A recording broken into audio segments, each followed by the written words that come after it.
Okay. The stars and the rock gods have aligned because this week we're trading blockbuster shelves for merch tents, rewinding back to when summer meant parking lots, pop punk, and lifelong memories. We're talking Warped Tour this week.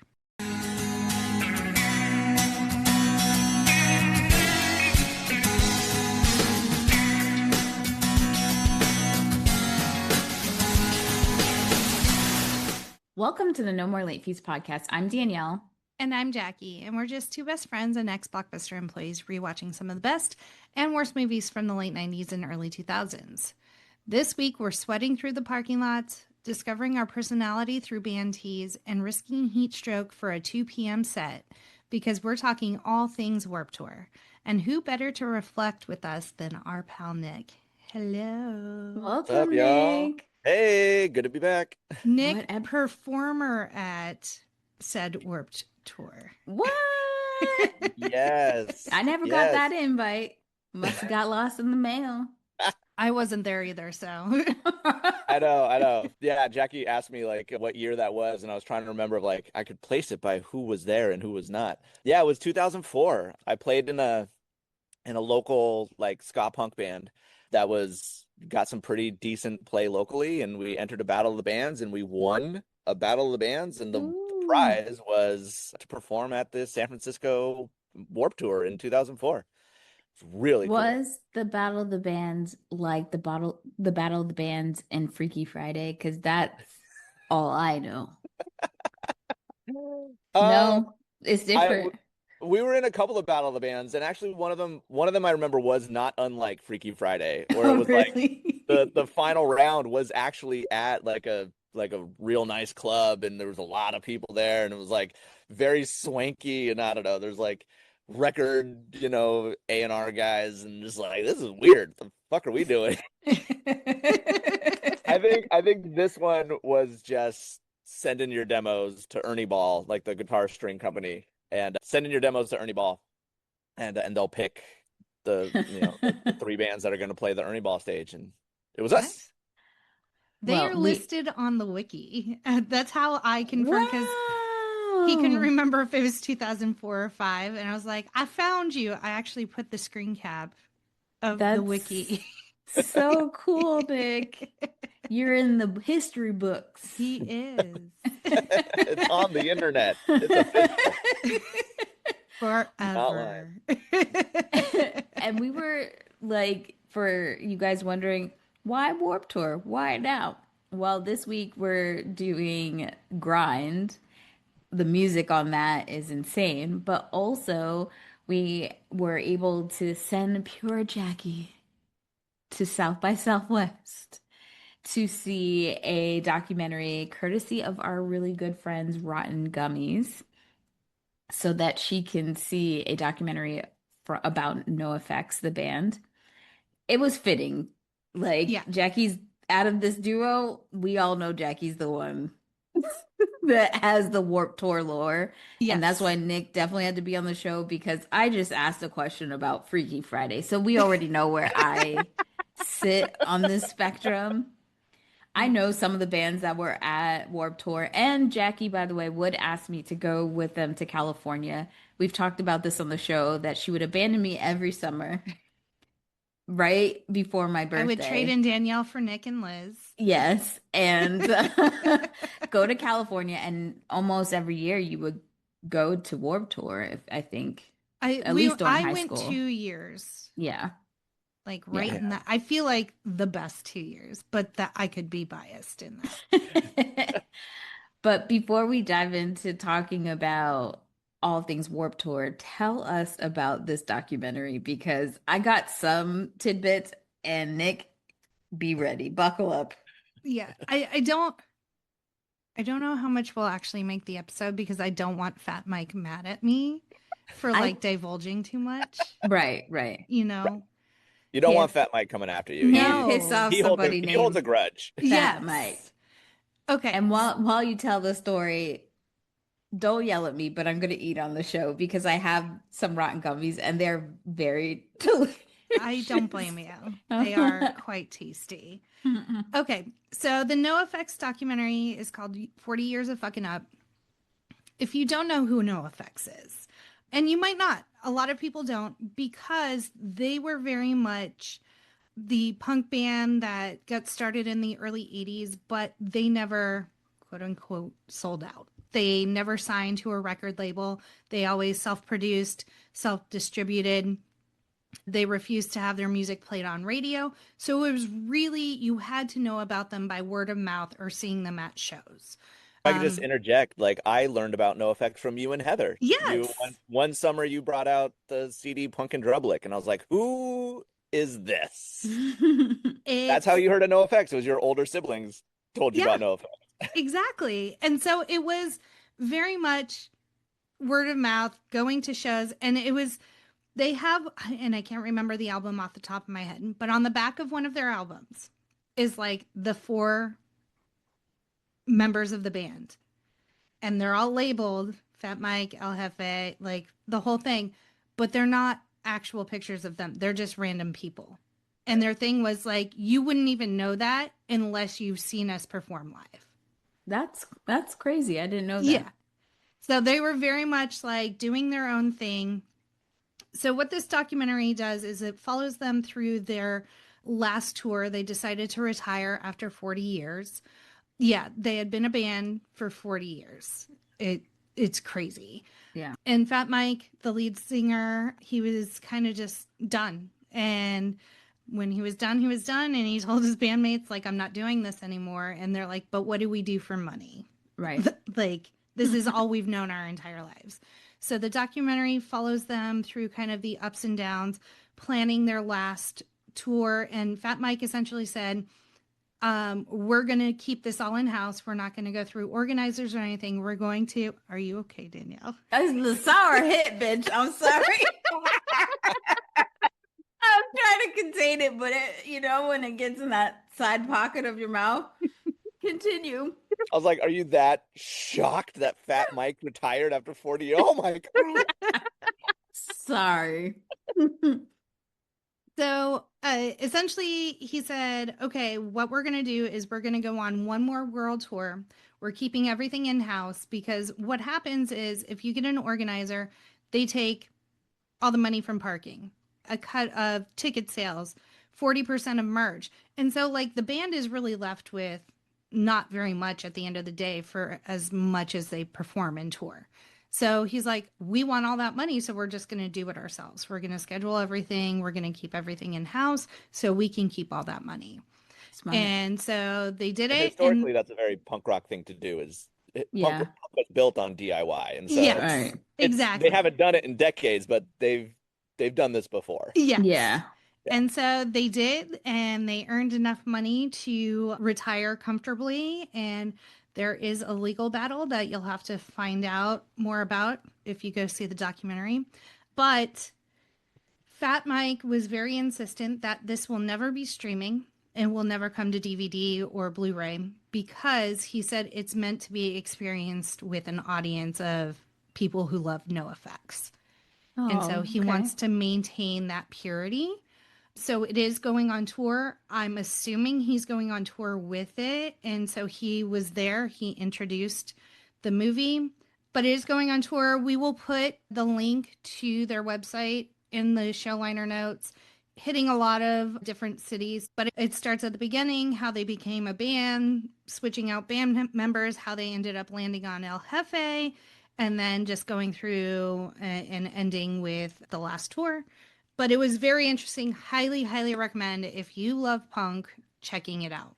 But you do have to go to a theater to see it. So, well, hey, I'm all about getting your ass in a theater. We got to right? keep the theaters alive. That's cool. Yeah. I wasn't sure where you were going to end that sentence. Like, I'm all about getting your ass. Oh. Oh, in a theater. Yes, yes, yes. But yes, it was very interesting and like hit me in my punk little feels. Really hitting that nostalgia tour that I think Yes, so many folks are going on right now. yeah. Well, on that note, let's dive into the Warp Tour because NoFX was definitely one of the headliners? Is that the correct terminology I would Yes. use for that? Okay.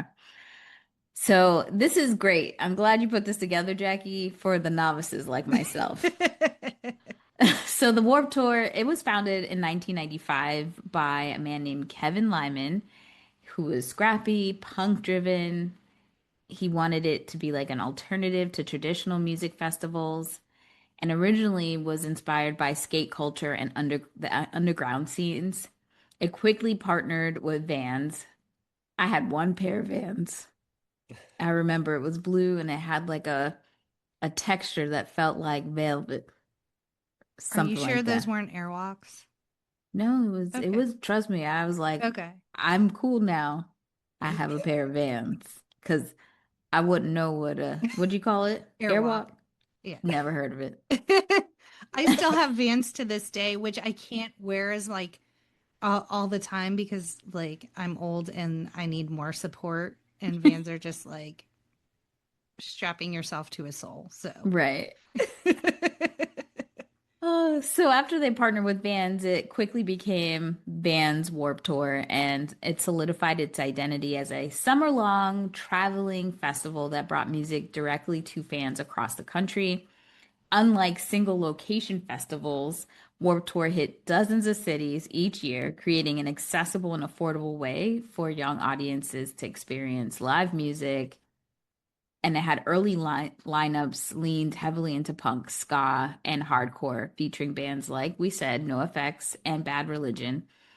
And it embodied that, like you said, Nick, that punk DIY anti-mainstream spirit that resonated with teens looking for something outside of, because if you think about it, that time of the late 90s, early 2000s was heavily influenced by mhm. pop bands, boy bands, girl groups. So it was like the antithesis. I can't say words, but you know what I meant Yes. Yeah. of that. Yeah, and then as trends changed, so did Warp Tour. It became in the late 90s, early 2000s, it kind of evolved into what would be defined as Y2K alternative culture. So pop punk, emo, post-hardcore bands to Fall Out Boy, Paramore, and just gained really massive followings, but it also led the way to introduce fans to new groups. So there were stages, and so there was main stage and then like the side stages, and then there would be a local stage. So it was really cool to get a well-rounded music experience in the genres that you enjoyed. But speaking to that, Nick and I attended two Warp Tours together. I don't even remember how we got tickets, how we got the group together. It just we showed Yeah. up in the Oakland Coliseum parking lot is all I remember in Yeah. I, 1999. I have no memory of organizing it. I have no memory of like anticipation of it. No. I just remember getting there. Yeah. We're just there. My memory starts with us there. Yes. I Um, thought you guys talked about this on another episode where like your mom's kind of just dropped you off and Oh, they always dropped us off places for the entire day. And yeah. then they're yeah. like, we'll pick you up at 5. And this is before cell phones and stuff. Even Yeah, when we you were just like, had your pager. yeah, Yeah. like starting when we were probably 13 at Great America, like Yeah. we were young to just good luck and we'll see you Yeah. this afternoon. Be back Yeah. in the parking lot at 7. Like Yeah. just Yeah.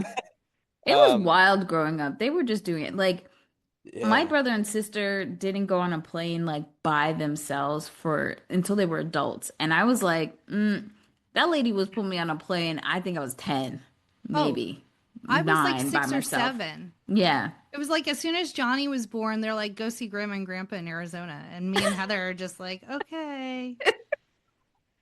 Now to imagine just sending your child on their own, I don't know, man. Yeah. Yeah. Yeah. Wild. And we weren't quite children. Like I think we were No. like between like 15 and 17-ish, Mm-hmm. Yeah. around there. So old enough to like not be stupid, Yeah. but not old enough to like really get ourselves out of a bad situation should we need to. Exactly. Yeah, but then here we are in this kind of like, and it was, I remember I think in 99 I had been to maybe like a couple of like local shows, Hmm. like I'd seen live music but nothing at this scale. Because it really was like, so that 99 one, it was in the parking lot of the Oakland Coliseum, which is where the Oakland A's and Oakland Raiders used to play. And so it's just this massive, just huge, just cement Blacktop. block. Yeah. And it's just like, and there's thousands of people there. And it's just In like, oh my God, July. in July. And so I like my biggest memory. I mean, I have because we went to two together. I think I went to like five total Hmm. overall, and they all blend together a lot. Like it's hard to kind of really pull apart what happened which year. Like that Oakland one stands out a lot, but the one thing that is always consistent that was hot. Like they are Yes. hot and they are sunny. There's no escape from the heat or the sun. But yeah, and I remember that Oakland one, we got there early because we Yeah. were young. We're just like, yeah, let's go. Got there early. I remember seeing Phoenix TX Hmm. at they were on the main stage, but they were like the first band on the main stage, and there was like nobody there. And we saw Phoenix TX, and I was just like, this is the coolest thing ever. 20 years later, I listened back to that Phoenix TX album. I'm like, this band is not good. I've never heard of them. I'm not gonna lie. You don't. It's fine. Okay. Imagine Blink 182, but like like the jokes are not as funny and the music is not as good. Damn. Yeah. You don't need to. Yeah, but that 99 one though, I think because it was in Oakland and the rest were in San Francisco, that one sticks out in my brain as a very, very fond memory. Yes. Being young and kind of reckless and experiencing this for the first time. And we had a really large, like, in to me, a really large group go with us because it was you and me, your sister Liz, my sister Heather, and then Dave, Kyle, and Chris were with us. So there were at least seven of us. My friends were there and I don't remember. Yes, your friends were definitely there because I have photos. I'm like, those are my people. Yes. You, Oh, you and just named Marshall was there. you just named two of the groomsmen in my wedding. They were there? Hold on, let me see if there's anyone else. I have my photo album and I will get pictures up. But Oh, while you're looking at pictures, that first one was wild. So like a couple of memories that pop into my head. I saw Eminem. I've seen yes. Eminem live because they're at the Warped Tour. And I think this was one thing that we had mentioned. Maybe it was just like in a chat or at some point, but like the the sort of like uneasy alliance between like skate punk culture and like hip hop culture. Mhm. There's like a lot of like, I think we get each other a little more than either one of us would like to admit. I think like there's Right. a lot of like solidarity here I that was works for some reason. I was gonna ask, how did you guys feel like when so Jackie says some of the notable acts in at the 99 one that you guys went to, obviously Blink 182 makes sense, but Eminem, Ice-T, Black Eyed Peas is like, was that weird for you guys to say like, why are these hip hop performers coming? Or were you just like, I think Black Eyed Peas sticks out the most. At least I feel like Ice-T and Eminem seem more hardcore Yeah. on the rap end, but Black Eyed Peas seems very, not in the beginning, but it got very like commercialized, And very I think, mainstream. well, one of the big things about Warped Tour is that, like, looking back now, there's a lot of big acts that were on Warped Tour. They weren't big acts then, Hmm. right? Yeah. So, like, at the time, like Eminem in 99, Blink 182 in 99, like, they were on the rise. Like, they were Yeah. names that were known, but they weren't at the level. And so, like, Black Eyed Peas kind of similar. Like, they hit that sort of mainstream and, like, really became very pop oriented, like a few years later. And I think in 99, I don't think Fergie was there yet. I think it No. was just the guys. Because I had that first album that they had before she came, and I really liked their sound. It was different. So, yeah. Yeah. It was just, yes. So I was extremely excited to find out Eminem was there. I was already a huge Eminem fan. And the way the stages were set, it's weird to me now because ACL, like, they spread out the stages so that they don't get like interference and stuff. So you're walking from like one side of the park to the other the entire day. But the way this Warp Tour was set up is the stages were just all in a row. Or at And so, least they had two main stages side by yes. side. Like they always had two Oh, stages side by side. And so how one did band you was setting hear? up. while one band was playing. So you would just kind of like it was a weird phenomenon where the crowd would just kind of shift to the left and then shift back to the right if you stayed at the main stage. It was Yeah. So wild. like Oh. one band would be setting up and preparing while the other was performing. So there was never a break in the music. And just as soon as one band was done, it's like, all right, go. Yeah. And then while that band is performing, the other stage is breaking down and setting up the next act. And so it's just kind of panning back and forth all day long. And I Well, want to what? say Eminem was performing while we were waiting for Less Than Jake, and we wanted to be close for Less Than Jake. So we watched Eminem, and like we could hear him clearly and see him perfectly, but we were actually in the crowd waiting for Less Than Jake. That's I wild. very specifically remember that being Ice-T. Oh, was it Only Ice T? because only because Ice-T ran long. Oh. And a lot of the folks in the crowd that was waiting for Less Than Jake started chanting "fuck Ice-T" because Oh. he was like 5 minutes over time, and like Less Than Jake is standing there, like instruments ready, like it's time for us now. Like Less Than Jake, for their part, was not encouraging this Hmm. chant. They were not like, "Yeah, get him." They were just like patiently waiting, and the crowd was like, "Shut up, Less Than Jake." And then Less Than Jake was where Heather and I almost lost our lives because one thing you don't realize until you're in it is a mosh pit moves around. It is not a little stationary area. Or It there'll be like several mosh pits at simultaneously, like they pop up everywhere. Yeah. yeah, and then it kind of like orbits like the Hmm. center area. And so of course I'm standing there in my jinkos like I do and they're like dragging on the ground. Well, someone in the mosh pit like the mosh pit like morphed towards us and someone stepped on my jinkos and I fell and I grabbed Heather and so she and I like fell into the mosh pit and she and I have the same exact recollection where it's just two arms that like came in and grabbed us and pulled us out of the mosh pit and it was Nick and Chris. And so they were our saviors because like we would have just gotten trampled on. Like the mosh pit stops for no man. Well, I should See, like it is. I think one of the frustrating things about Warp Tour is that there is pit etiquette. Yeah, At most shows, in most mosh pits, nobody is trying to hurt anybody. this Like is true. they are aggressive and energetic, but they're not violent. And so I think usually when people see somebody on the ground, people will like, shit, stop, get them up on their feet immediately. Nobody gets hurt.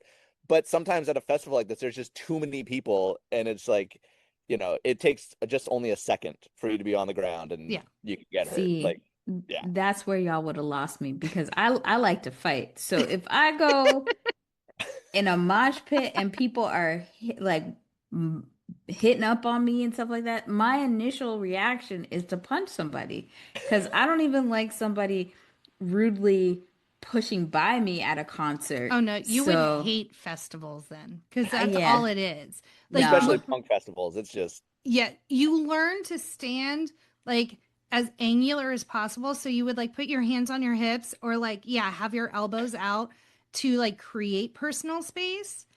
And then like if you had I am very good at getting through a crowd with like holding someone's hand behind me because Hmm. you just kind of have to bob and weave and like just continually say excuse me so they know you're like not being rude about it, but like I got to get through, I got to get I'm too gone. aggressive. I would be there would be like Danielle's in another fight. Like Yeah. it would not be. It's better that I didn't go on to the that. um on the story of mosh, I have two Warp Tour mosh pit memories. Once we were watching the Vandals, another kind of SoCal skate punk band, not unlike NoFX. We're watching the Vandals, we're in the mosh pit, and then I'm going like one direction, and then I only remember this because Marshall told me. My good buddy Marshall, who's like, I'm not a small dude, but he's like 2 or 3 inches taller than me and got like 100 pounds on me. He's a big dude. I'm going one way. He like does this like spin thing in the other direction, and his like left side of his body with his knee up towards his chest, just all of his momentum, boom, like straight into my chest. I go straight horizontal, like Oh in my the air. gosh. uh, land flat on my back on the blacktop of this, festival. But again, it's like Marshall is instantly on top of me. Like I hit the ground and I think I bounced and like Marshall caught me and like put me back on my feet. He's like, "Bro, I'm so sorry." I'm like, "What the fuck just happened?"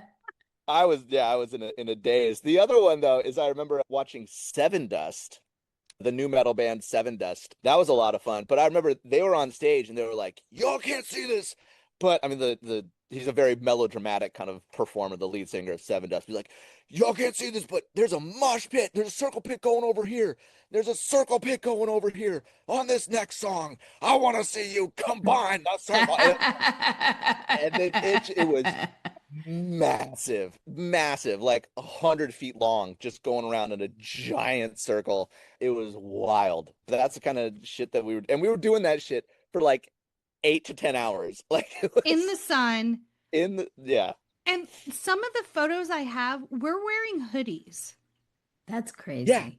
What are we doing? Looking cute? Yeah, I have no clue. But it it got makes me, colder at night, didn't it? we Or were It no? there made through it the that long. night. Yeah. Oh, I was trying to help y'all out. Yeah, it ended by like 5 or 6, and we were home by like 7 or 8. Jackie, Yeah. did you ever want to go to Warped Tour when it was in Florida? Didn't it come down here a few times? It did. I don't ever remember being like, let's go to Warped Tour. No, Oh, it was very much a like, that's what we do when we're with like our California. California people, Yeah. like minded, because it would have just been like Heather and I. I guess Ian probably Ian, did Ian, go, Ian did go for sure. but Yeah. I also think that like the when it was touring, we may have still been in California, so like I couldn't do both Right. Gotcha. as That well. makes sense. So yeah, I anything else about the 99? I did get sunburnt. What did you guys do any flirting? Were there any like it was just pure music? Pure music. Because I would I have mean, been scouting for boys. I remember, yeah, I think, well, for me at the time, I was like a serial monogamist, and all those years That's true. I had a You always had punk a rock girlfriend girlfriend. Yeah, that was coming with me all the time. I remember I have a lot of pictures of my girlfriend at the time meeting a lot of the bands. The yeah. bands would do, it was very typical kind of Warped Tour thing. They would go to their booth or their tent and do like meet and greets every single day. And so I have pictures of my girlfriend at the time with Les and Jake, with the RX Bandits, with the Mighty Mighty Boss Tones. Yeah, and so, but I don't know. Yeah, I probably would have like thought that I was like scoping for girls, but I wasn't trying to do anything. I was there. I don't And I know. mean, I Yeah. just wasn't boy crazy by nature, so That's true. I was just there. Heather and Liz may have been, depending if they were dating anyone or not. They were the That ones that would tracks. go and look for boys, and I'm like, I'm gonna go read my book. That's true. So Yeah, I remember so that 99 one also, I remember seeing Blink 182, and that was like just I think just either just before or just after Enema. So it was like they weren't really big. But I think what the funny thing for me is I remember just a couple years ago, I was teaching a class because now I'm a college instructor, and it was the weekend after Coachella. And some of my students had come back from Coachella and they were talking about how excited they were because they saw Blink 182. And I'm like, oh my God, you spent thousands of dollars, yeah, went to Coachella to see Blink 182. I saw Blink 182 on accident like 4 times yeah, for like a grand total of $100 because they were just they were the opening band or they were at these festivals or like I saw them at 2 different Warp Tours, just like, I don't know, they're just there. So fuck yeah, okay, Blink sure. 182, cool. I I think Check it that out. I think that's what's cool about us growing up in the era that we did. Like we would go to county fairs and see NSYNC and mm-hmm. Britney Spears, and our grad night had Destiny's Child. Like it was just everybody was so good that you just had that opportunity. I don't know if it's the same nowadays, you know? Yeah. It looks like Enema of the State came out a month before we saw Blink at Yeah, Warped Tour. that tracks. Yeah. Jackie, do you have any like standout performances that you remember like I from the Warp Tours? I remember being really excited for Eminem, enjoying Less Than Jake, even though I almost died. And then I was really, really excited for Blink 182 because we were very faithful Dude Ranch listeners. And then like Enema had just come out. So I was like all in. And during the day, like I showed up to work for in like white tank top, Jankos, hard top Adidas, and then the pictures of me like on BART on the way home, I'm wearing my brand new Blink 182 merch shirt. So I was very much in my Blink era.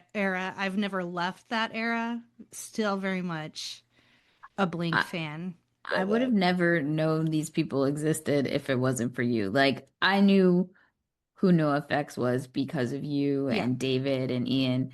But, and I, at school, a bunch of people would have like on their Jansports, they would have it sewn on or Hmm. pinned, you know, on there. So it's like I knew it, but I couldn't tell you a song. I couldn't know anything. But Yeah. Blink 182 was a lot easier because then they became more mainstream. Yeah. I think Green Day was something I learned. I think in middle school, I had a friend who was just like really into them before maybe they became big. Yeah. Yeah. I remember a lot of the drive-through records bands of the era. It was a lot Yeah. of fun. I saw Something Corporate, the RX Bandits when they were on drive-through. Saw Finch, and that was really cool. And it was really cool to kind of see these sort of like clusters of bands in this scene kind of together in one place. I remember seeing a couple like kind of post-hardcore kind of bands like Thrice was a big one for me. I remember seeing Thrice for the first time. I saw Rise Against, which was really, really cool. But yeah, like all these bands, and then like it was one of those things again. Like I remember I had a student once, like 10 years later, that had a Rise Against t-shirt on. I was like, you know who Rise Against is? They're like, yeah, I just saw them at the San Jose Arena. I'm like, they're playing arenas? Yeah. Get out of here. The hell? Yeah, Warped Tour was cool like that because they really had those bands that were like not quite yet at that kind of top tier of popularity, and they would have like 30 of them at the same festival. Yeah. And if you could stand outside all day. The other thing I remember, speaking of standing outside all day, I remember the Yoo-Hoo. Do you remember Yoo-Hoo? The The kind of chocolate artificial. milk? Yeah, but like Yes. that Yeah. wasn't real milk, but like it's chocolate milk kind of It thing. wouldn't mean it wasn't milk. No, it's No I think it's way. whey. like, yeah, it's like a Way. dairy alternative kind of thing. Yeah. Girl, I'm learning all types of new shit. And I remember like bottles of water were like $8 but Yoo-Hoo was free. Yeah. So like drank so much Yoo-Hoo at Vans Warp Tour just to stay hydrated. Because we were 18 years old and it's like what else are we gonna do? Yeah. I'm Like our not parents spending maybe money on gave us water. 10, $20 for the day. And we're like, but that's t-shirt money. Mhm. So we got to make do. So moving on to our next Warp Tour together, the next year on July 1st, 2000, they moved it. I think there was a lot of feedback about being in a hot ass parking lot because they moved it to the San Francisco Pier 3032. I do remember it being much cooler and we had to wear hoodies like when we got there and then it warmed Mhm. up. Still sunny as hell though. Yes, very Just had a sunny. cool breeze off the water, which is nice. Yes. This one, I got to see more acts that I was familiar with. Like 99 was very much like, okay, cool Eminem, cool Blink, cool Less Than Jake. But beyond that, and Ice-T, and like beyond that, it was just kind of discovering new artists. Hmm. Hmm. But the next year, we had Green Day, we had MXPX, we had NoFX, we had Weezer. I was stoked because I got to see the Donnas that year. I got to see Mighty Mighty Boss Tones. Like I was in it. Like You were eating for real. I was examining like because the stages were set out differently than the Coliseum.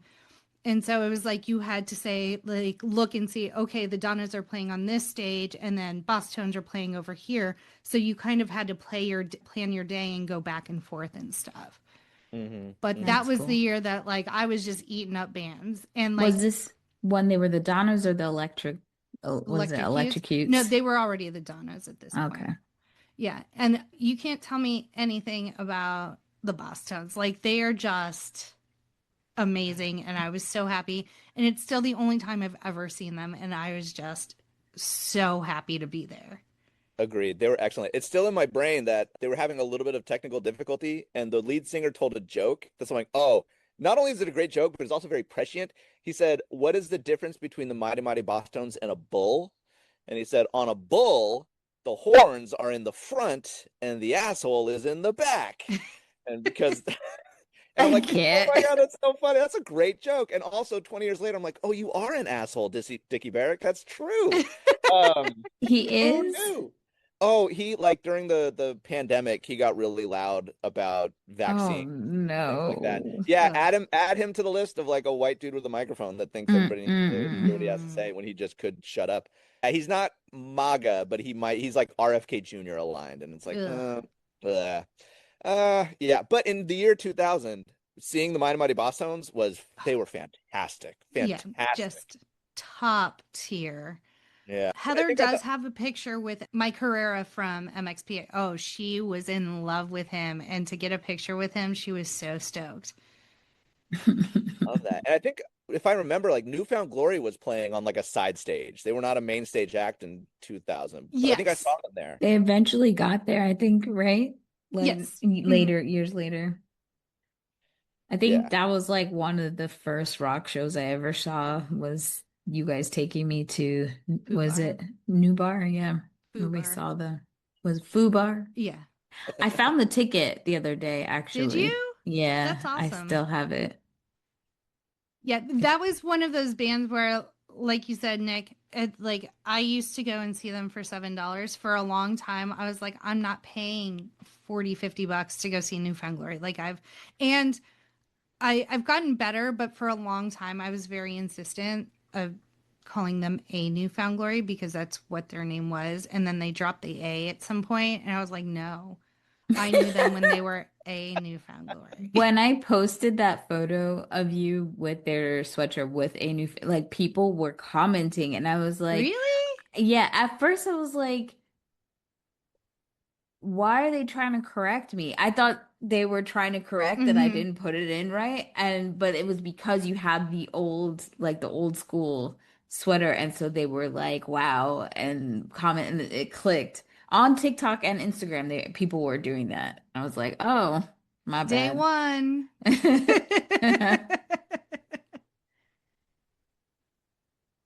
Awesome. Any notable acts from 2000, Nick? I think the ones that stick out to me, it's Mighty Mighty Boss Tones sticks out a lot, and Newfound Glory. I remember seeing Newfound Glory on like one of those drive-through records side stage kind of things. Yeah, those are the two. And no, I think it's all it really is like it's a sweaty, sunburnt blur Yes. for the most part. Trying to figure out like what was 2000, what was 2002.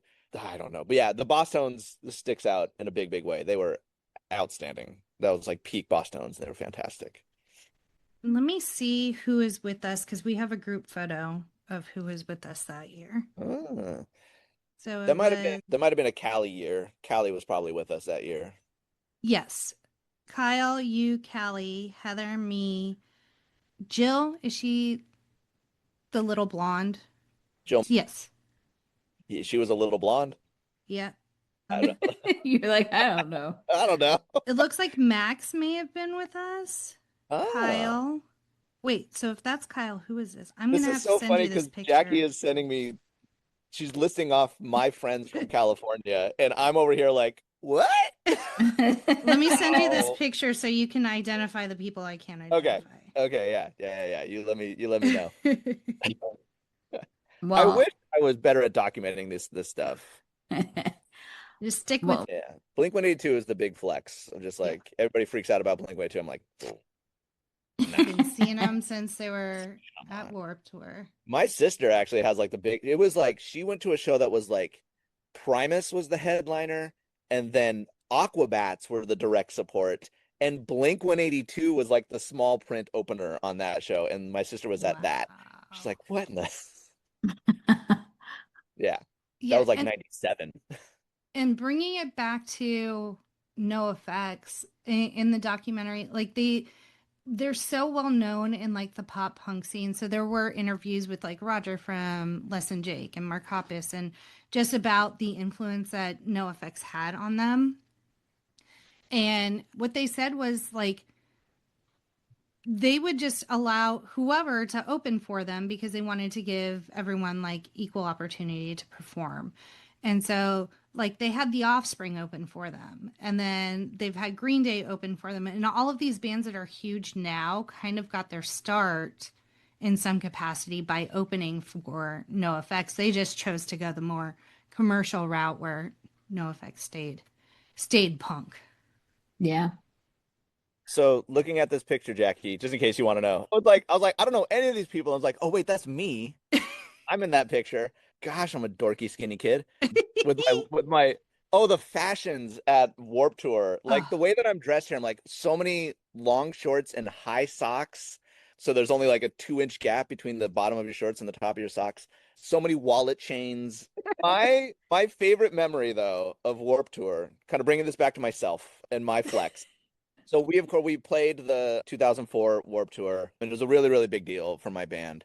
The story that my family tells is, my family took public transit to come see. They, Jackie and I and like my sister, and we had been to several Warp Tours. Like we knew what was up. My parents aren't going to this shit. They never went to, they never saw my band play. So like but the band is playing though, so everybody's like, okay, we're going, we're all going. The story that they tell though is like they had their tickets, they took public transit, they get off the train, they're walking, and then they meet just crowd of people that are it's like a massive sea of people that's like funneling to the gate to try and get in.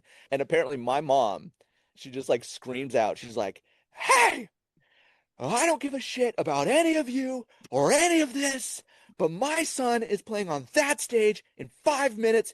Get the fuck out of my way. And apparently like the Red Seas part. And my mom and my dad and my sister just like, okay, thank you. Like, come up to the front and get in, and made it in time to see us. Cause like we were on a, we were it's a big deal for us, but it was like we had like 25 minutes on yeah. stage. Like it was like, if you're late, you're gonna miss it. Like, and so she was like, I'm not missing this. Aww. Yeah. And if I you know love Pat, like things just happen for her. She just insists, and it's like, okay, here you go, man. Like We're doing it's that. just, That's what we're doing now. yeah. Yeah. We don't want to piss this mom off. Because at the end of the day, we're all just little punk kids scared of their mom. Precisely. And everybody registered that instantly. They're Yes. like, no problem, ma'am. I don't want any smoke with No. this woman. Like, let me move. I could wait 5 minutes. It's fine. Yeah. Well, this is very awesome.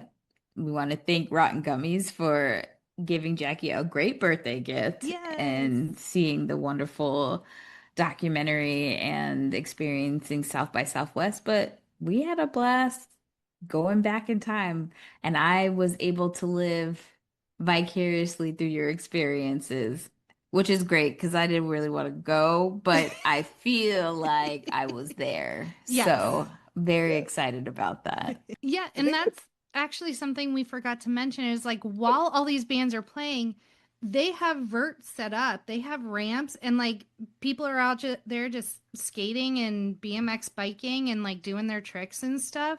Like behind you while you're watching Was this NoFX before play. X Games? Because maybe that was like what caused Right them to about the think of X Games. Yeah. right about the same time. I think X Games started, they kind of rose together, I think, if my Mhm. timeline is correct. Like X Games started in like 92 or so, but Mm. it was extreme at the beginning where it was just like nobody's doing this shit, right? But Yeah. then like X Games kind of took off in popularity. Tony Hawk and Tony Hawk's Yeah. Pro Skater kind of took off in popularity, and Vans Warped Tour, they all kind of like rose together. There's one of those like hanging in the Louvre type classic tweets floating around on the internet, and it's just simply like white people love to say this song was on the Tony Hawk soundtrack. It's like, oh, damn it, that's true. We We do do. love to say that. Because we were also talking about the OC, and I think that also for like mainstream kids who weren't on this fringe, we learned a lot about some of this, like some of the music that was some of these bands. Yeah. They put them on this show, and we would have never known who they were if they weren't on the OC, and because of Seth's musical taste, that would come up. Well, starting in season 2, he worked at the bait shop, and then like probably once every 2 or 3 episodes, they're like, "You going to see Modest Mouse tonight at the bait shop?" And then at the end, it was just them watching Modest Mouse and stuff. So it was pretty cool. Phantom Planet was on an episode because they do the theme song for the OC. Right. So they're like, Didn't Death Cab for Cutie get a big break on that? yep, Yes. Yeah. Mm-hmm. And so I just felt like that intersected. And I'm sure when we talk about that on our episode, that will come up again. yeah. And I think the way Adam Brody's character dressed in Grind was exactly how Nick dressed. I Really? had trouble separating. Although he buttoned his button up where Nick would leave the button up open with like a t-shirt underneath. Got it. Was the only difference. yeah. But I'm like, That was that was Nick's punk aesthetic. Well, uh, well, if you had fun, if you want us to do more Take Us Back episodes, make sure you hit us up at No More Late Fees on Instagram, Facebook, TikTok, Twitter, YouTube, and Threads. And if you want to share your stories from the Warp Tour, hit us up at our quick drop 909-601-6653. You can also text us at that number and you can be featured on a future episode. And Nick, thanks for hopping on Yes. and Coming in sharing clutch. your Warp Tour memories. I was like, if we're doing this, I need my partner in crime to be joining me. I can't carry this solo. I'm Because so you sorry already that know. I'm so sorry that so many of my memories just really it Warped Tour was a blur, but it was all very exciting and it was all Yes. very, very fun. And so it was really fun to kind of to go down this memory lane with y'all and kind of pull out some of these memories. It was a blast. Yeah, I still love all these bands, but I'm not standing out in the sun for 8 hours anymore. No. They're over. I want a seat. I want Yes. maybe a little intermission. I want everyone to stay seated so I don't have to stand up. Like, those are my requirements for a Oh concert now. God. Yo, I mean, we didn't even bring it up, but I just remember one of my memories just like sitting down on the cement in a circle, just like 'cause just you can't, and so just like we're hot, we're baking, but it's like we'll just sit right here on the ground. Or you just lay down and like put a t-shirt over your face and like take a nap if you don't want to see any of the bands perform. Like, it was just, Yeah.